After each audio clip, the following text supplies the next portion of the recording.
अस्सलाम वालेकुम जी, welcome back with another video. सुबह सुबह का टाइम है,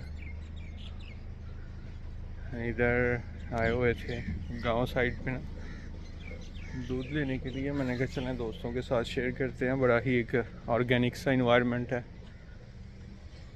बड़ा ही पुरसकून अपना देसी गांव का इन्वायरमेंट। तो सुबह ऑलमोस्ट 7:30 बजे का टाइम है, सूरज निकल रहा है। सर्दी इतनी ज़्यादा नहीं है अभी पाकिस्तान में।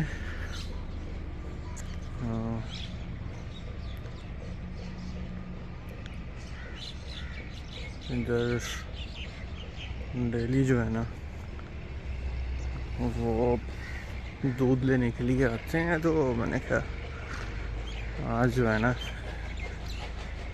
इसको ज़रा कैप्चर करते हैं। मैं तो नहीं आता था, लेकिन यह है कि आज मैं फ़र्स्ट टाइम ही आया हूँ। बड़ा एक इंटरेस्टिंग इन्वायरमेंट लगा।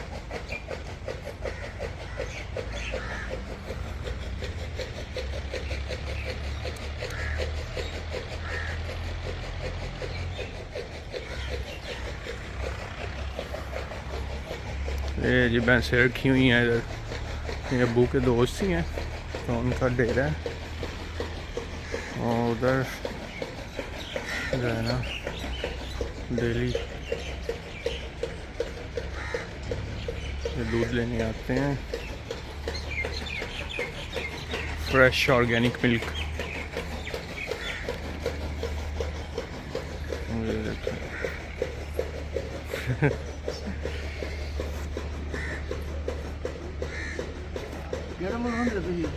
मैं जापान है। हाँ जी, दूसरा सैट जे नाल ही मेरे ही होंगे, नाल ही कट्ठे काम करीदा जी।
गायें भैंसें बकरे भी रखे हुए हैं इन्होंने।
ਸਾੜੀਆਂ ਕੁੱਪੀਆਂ 5-5 ਕਿਲੋ ਹੀ ਪੈਣਾ ਨਹੀਂ दूध पैना ना 5 किलो ਅੱਛਾ एक 6 किलो तो एक 7 किलो आज ये मैं पैना मेरे 2 किलो कितने किलो 4 किलो ਅੱਛਾ 5 किलो तो 6 किलो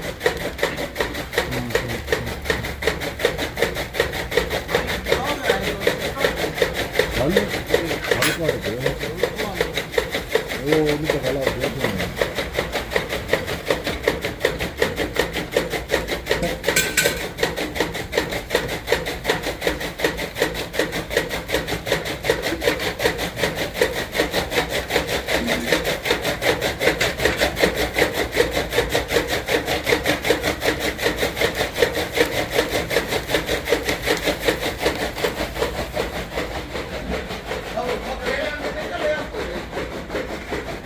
ਥੱਲੇ ਹੀ ਰੱਖ ਮਾਸਾ ਧੱਕਾ ਲੱਗਣੇ ਨੇ ਤੇ ਥੱਲੇ ਹੀ ਰੱਖ ਮਾਸਾ ਕੁਝ ਨਹੀਂ ਹੁੰਦਾ ਬਸ ਕਰ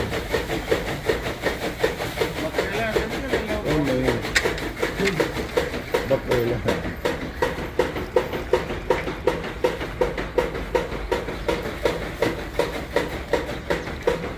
ਬੱਕਰੇ ਕਾਦੇ ਅਸਲ ਲਿਆਣੇ ਹੈ ਹਮ ਬੱਕਰੇ ਕਾਦੇ ਅਸਲ ਲਿਆਣੇ ਹੈ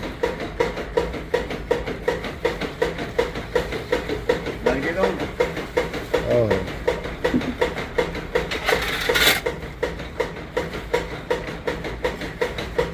ਉਹ ਪਰਲੀ ਚ ਪਾਉਣਾ ਪਰਲੀ ਚ ਇਹਦੇ ਚ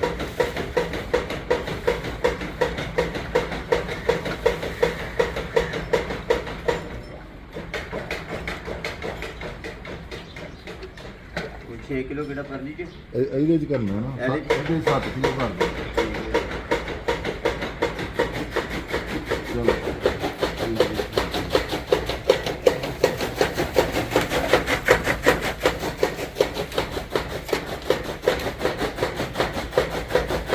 ਇਹਦਾ ਇਹਦਾ ਹੀ ਆ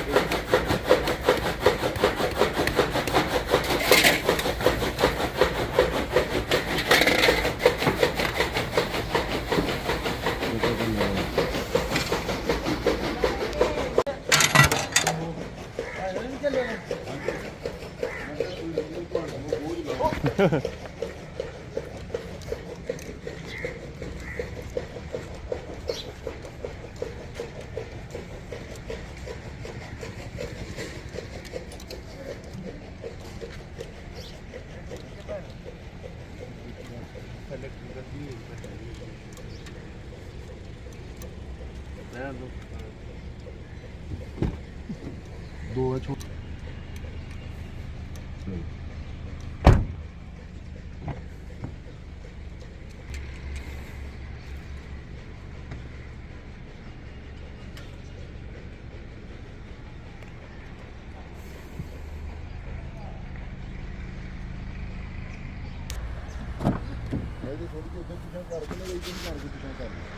ਚਲੋ